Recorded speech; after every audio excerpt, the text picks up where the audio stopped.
RJ Balaji இயக்கத்துல சூர்யா நடிப்பில் உருவாக்கிற படம் தான் கருப்பு. இந்த படத்துக்கு பார்த்தீங்கன்னா பயங்கரமான எக்ஸ்பெக்டேஷன் இருக்குது. காரணம் பார்த்தீங்கன்னா அவரோட சேர்ந்து சுவாசிகா, த்ரிஷா அப்படின்னு பல பேர் நடிக்கிறாங்க. குறிப்பாக சாய் அபயங்கர் இந்த படத்துக்கு மியூசிக் பண்ணியிருக்கிறாரு. ரீசெண்டாக பார்த்தீங்கன்னா ரொம்ப சென்சேஷனலாக இருக்கிறாரு.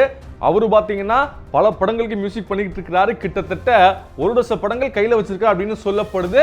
குறிப்பாக யூத்துக்கு ரொம்ப பிடிக்கிற பாட்டெல்லாம் பண்ணியிருந்தாரு. டியூட் படத்தில் கூட அவரோட மியூசிக் பயங்கரமாக ஒர்க் அவுட் ஆயிருக்குன்னு சொல்லப்படுது. ஸோ அப்படிப்பட்ட இந்த சூழலை தான் அவருடைய படமான கருப்பு படத்தில் ஃபர்ஸ்ட் சிங்கிள் விட போகிறாங்க அப்படின்னு சொல்லிக்கிட்டே இருந்தாங்க. டீசரில் கூட பார்த்தீங்கன்னா டீசர் சூப்பராக இருந்துச்சு. அதுலேயும் அவரோட பேக்ரவுண்ட் ஸ்கோரு டிஃப்ரெண்ட்டாக இருந்துச்சு. இப்போ இருக்கக்கூடிய யூத்துக்கு ரொம்ப பிடிக்குது அப்படின்னு சொன்னாங்க. ஸோ ஃபர்ஸ்ட் சிங்கிள் எப்படி இருக்கும் அப்படின்னு பார்க்கும்போது பாட்டோட லிரிக்ஸ்லாம் தெரிக்கிற மாதிரி மாசா இருந்துச்சு. காட் மோட் அப்படிங்கிற பாட்டு தான். ஸோ பாட்டு வந்து டக்குன்னு ட்ரெண்ட் ஆயிடுச்சு. காரணம் பாட்டோடைய மியூசிக் தான். கேட்டிங்கன்னா உடனடியாக பிடிக்கக்கூடிய மாதிரி போட்டிருக்கிறாரு. ஸோ இப்போவே ஃபேன்ஸ் இந்த பாட்டை ட்ரெண்ட் பண்ண ஆரம்பிச்சிட்டாங்க.